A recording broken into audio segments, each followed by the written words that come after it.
Here we are on the sand hills of Nebraska. Huge, vast rolling grasslands. November 17th, that's the peak of the rut. All the bucks are in the open, prowling all day. There's some deer down in that valley. Absolutely the best time to see some action. That's that buck. That's the big guy you've been talking about. That's a big deer. Don't get me too excited. I'm ready to go. I gotta clear some grass here and that doe's in the way. Did he hit?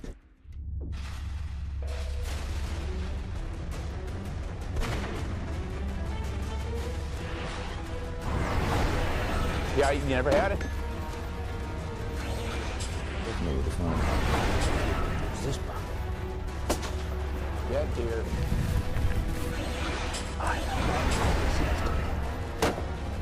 That's a nice little rock on here. Beautiful.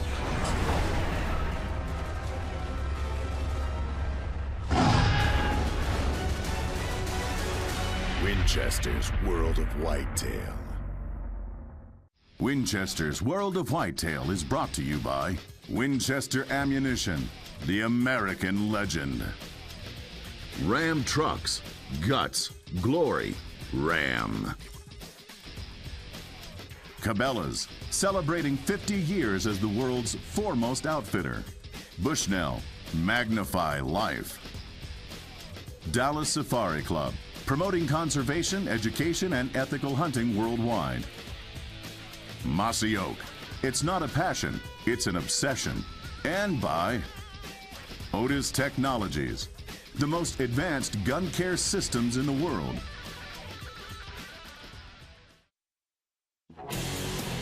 The Great Plains might stretch from Saskatchewan clear down to Texas, but that doesn't mean it's the same habitat all the way. Get out of South Dakota into northern Nebraska, and the Niobrara River runs through some incredible diversities in habitat. You've got pine forests, cedar woods, hardwood forests, tallgrass prairies, even shortgrass buffalo prairies, and some incredible whitetail.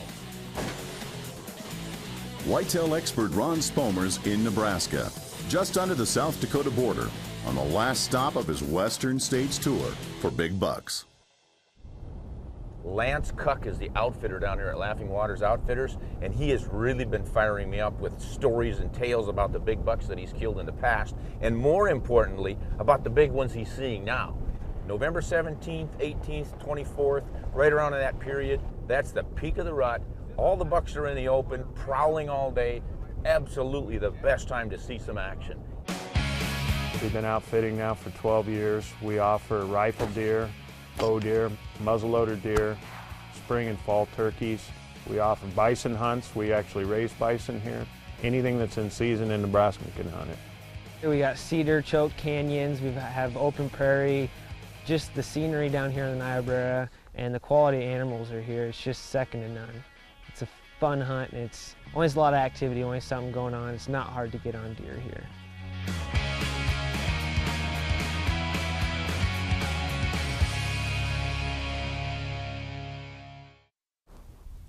Oh, we got deer working in front of us over here. He's working the scent, staying on this side of this creep line, huh? Yeah. Doe.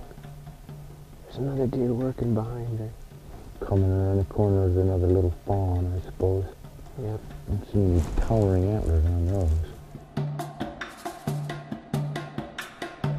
All right, I can see we have a problem here.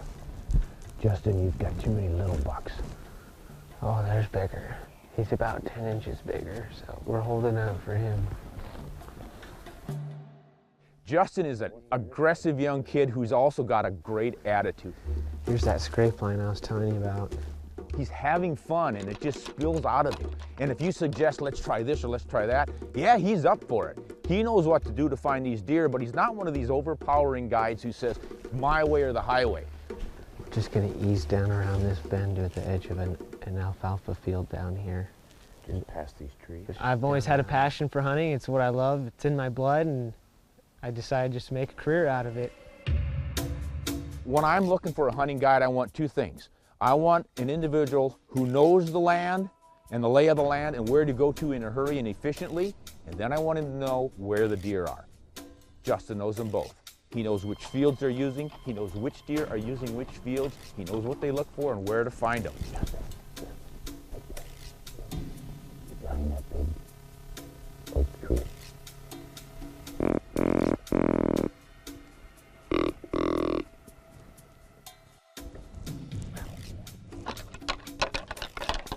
Why would a buck that sees a hunter and a guide up in a grassland like this walk toward them?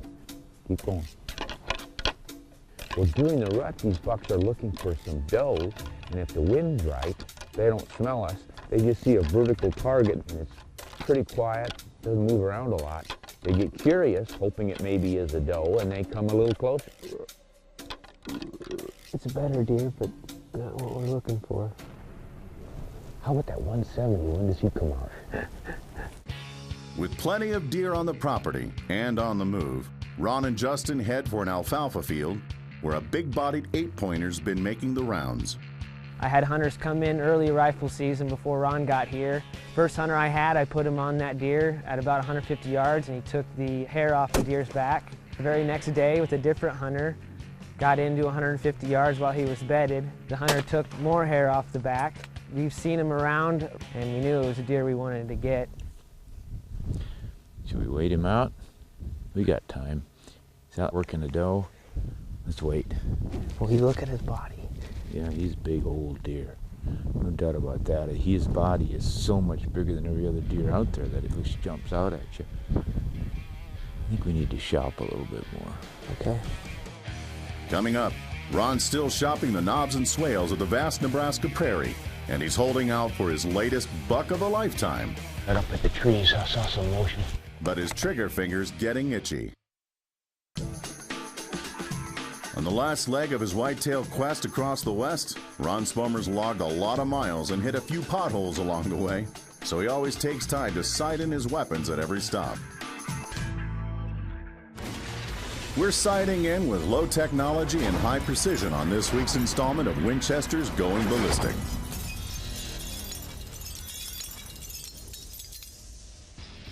Bore scopes, bore sighters, tripods, sandbags, all of those commercially available aids to sighting in are wonderful. But if you're caught without them, you can sight in with just a cardboard box, your handy little pocket knife, and maybe 2 rounds of ammunition. And here's how you do it. Cut a notch in the box where your rifle to fit into. The box is going to act like a vise to hold the rifle. Good, nice little snug fit in there. I remove the bolt from the back of the rifle so that I can look down that tube, and where that barrel points is obviously where the bullet's going to go. I'm looking at just a little white rock down here. And then I look up into my scope to see how close the crosshair is to that rock. So I am going to move my crosshair while I'm watching. You can see those crosshairs move in relation to that target you're looking at through the barrel. Now we're ready to shoot downrange at 100 yards. I'm going to try to sight this thing in with just 2 shots. It fell right on the line. We had our elevation pretty close to right on. So what I'm going to do now when I get back to that scope is I'm going to put the crosshair right on this red target, just like when I shot, hold it there while I turn the crosshairs until they're covering that bullet hole right on the edge. Line things up, and if I can hold that steady on the crosshair, I can just turn and watch the crosshairs move over to the bullet hole. This one should hit that little orange dot right in the middle. Be awfully darn close. Got the orange dot. Beautiful.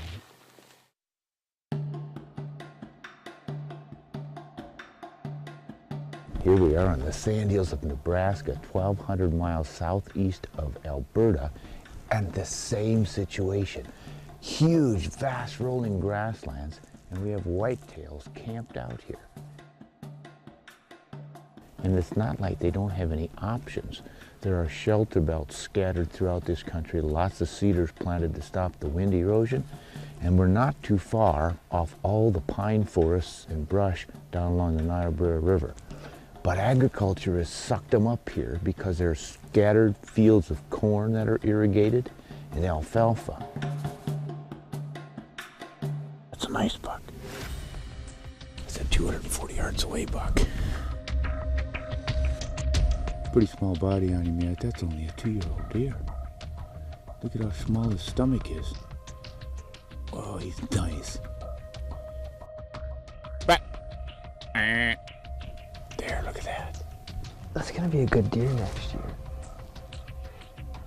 I kind of like him. He's beauty. Coming close. Here he comes. jump the fence now. Come on, jump it. Here we go. Ah, great. Look at him come. He's gonna go till he gets downwind. He doesn't know what we are.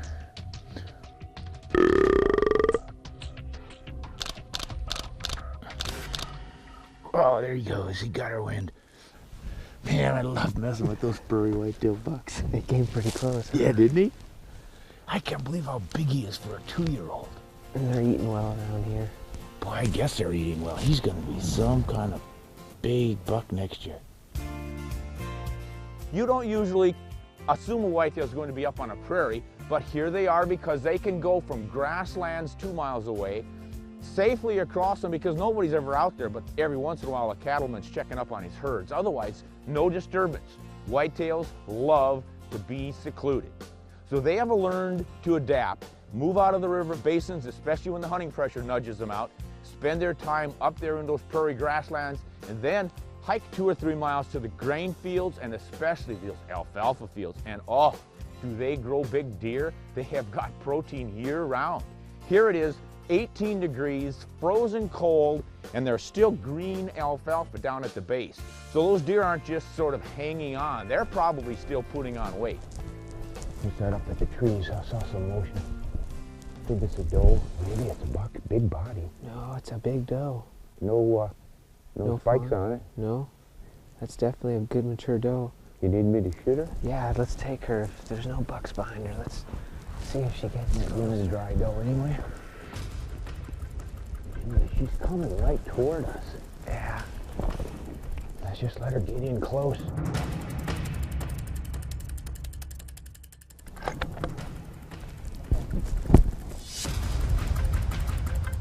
Yeah, she's within 100 yards, isn't she? She's about 80. 80 yards? All right. Stop her for me and I'll take her. Matt. Matt. Matt. Matt. Okay, here we go. Right there. Good shot. I think she's meat for the freezer. Definitely. How many does do you have to shoot off of here every year? This year we're trying for 10. This is number 4, so Only number 4? that's a good doe. She's a big doe, yeah. She's dry. Yeah. Perfect, thank you. After dressing and dragging the doe they harvested, Ron and Justin head back to the Laughing Water Ranch to refuel and rest up for tomorrow's hunt. Coming up, the clock is ticking and Ron Spomer's trigger finger is itching. And while the guide is prodding his client to take the big-bodied 8, Ron's still thinking it over. This is going to work, Justin. Kinda. Winchester's World of Whitetail is brought to you by Winchester Ammunition, the American legend. Ram Trucks, Guts, Glory, Ram. Cabela's, celebrating 50 years as the world's foremost outfitter. Bushnell, magnify life. Dallas Safari Club, promoting conservation, education, and ethical hunting worldwide. Mossy Oak, it's not a passion, it's an obsession. Otis Technologies, the most advanced gun care systems in the world. And by Mule Deer Foundation, leader in mule deer and black-tailed deer conservation.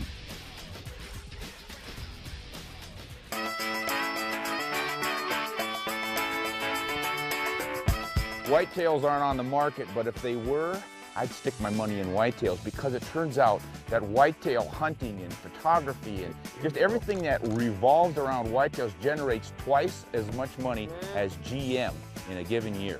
We're talking $12 billion in total expenditures. A whitetail is more than just a deer. It's an economic engine.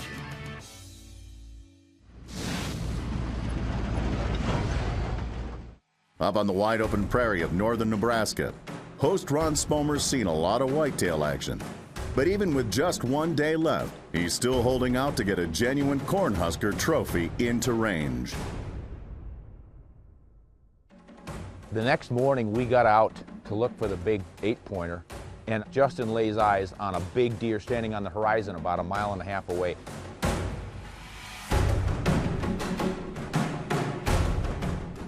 Is that the one? I mean, he's not very long in the main beam, but he's pretty heavy. 1, 2, 3, 4. It's a big 4-point from what I can tell. He's got his tongue hanging out. Something wrong with him. You sure that's the deer we want? Oh, he's a good deer. We can wait and see if he comes closer. He doesn't score very well. He's got a busted 5th. Oh, he's got a busted point? Yeah, he's there. It grew really short, but there's just a little bump down there. See his tongue hanging out? Yeah. Something's seriously wrong with that guy. He's starting to second guess him a little bit? Yeah. Yeah, chasing that doe. Chase her right over the skyline and out of our lives here. We're letting him go. He's not that big a buck. Yeah, I mean, he's a nice mature deer, but we saw a better one last night. With time running short and pressure mounting to connect with the shooter, our hunters head back to the alfalfa field where they first encountered that big-bodied 8-pointer. We'll ease out around this tree here and then we'll take a look. I knew this deer was a really big deer. I got a really good look at him the couple times that I'd seen him throughout the year. He's got great brow tines, 25-inch main beams, 13-inch G2s, you know. I knew he was a good quality, mature animal. There's some deer out down in that valley. In that low spot. That's that buck. That's that big 8. Oh, he's tall. That's the big guy you've been talking about. Big deer, yeah. Good enough for me on the Let's last get day. on him.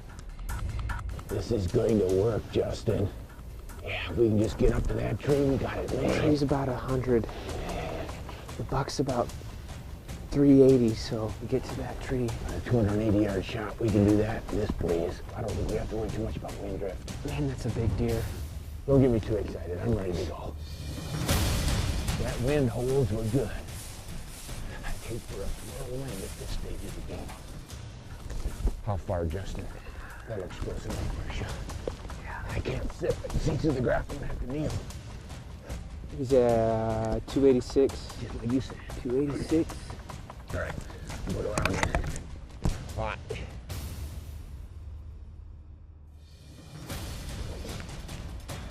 I gotta clear some grass here, and that doe's in the way. Now I gotta get him turned broadside. Okay. You ready? Pull my shot here. That's a hit, isn't it? Yeah, you got him. He doesn't want to leave that doe. Is he hit? What's he doing? Doesn't even act like he's hit. I got to. He's hit. He don't want to leave that doe. Good grief, he's like. Go ahead and hit him again, Ron. You got it. Wait. That doe. He's moving over here. He's. Okay, here he goes. Turns there. Okay, you ready? Go ahead. You got him. Down. He's He's down. Ooh, he's looking like Good a big shot. one. Hey, I didn't take much time to study his antlers. That better be the big guy. That's that big 8. Yeah, that's him. the one you've been seeing. Yeah, you'll be impressed. You're the guy from heaven. Oh, I can't believe you can let me go to the last day and then still find that buck. There he is, Ron. See his horn sticking up right there? Oh, See his that's horn his sticking antler? up? Oh, I yeah. thought that was a weed. Ooh, that's massive. That's that 8. You weren't kidding about this one. This deer's got 9 lives. Justin, look at the mass on that. Wind was in our favor. He was preoccupied with the does. We had some pretty good stalking cover. We're gonna crawl closer. Had to let him clear some does, and then he starts looking nervous and flips his tail, and it looks like he's gonna split. And I'm thinking, I blew it, and he turns broadside, took my shot. He didn't tip over. They often take a while after a heart shot to tip over, and he wasn't doing that. So Justin said, better shoot him again. Oh, wow, is he worth waiting for? Yep. Look at the length on this one. And heavy. My gosh, that is heavier in its center than some deer at the base. Is that something? It's like holding a baseball bat. This is definitely a fully mature deer. I'll bet you he's 5.5 or older. Couldn't wait to finally see this deer up close. We'll get some pictures. All right. Go back truck, get the camera, get some good shots, come back here and take care of him. Yep. Okay. The Niobrara River, is it wild? Oh yeah. Is it scenic? Exceptionally. Does it have whitetails?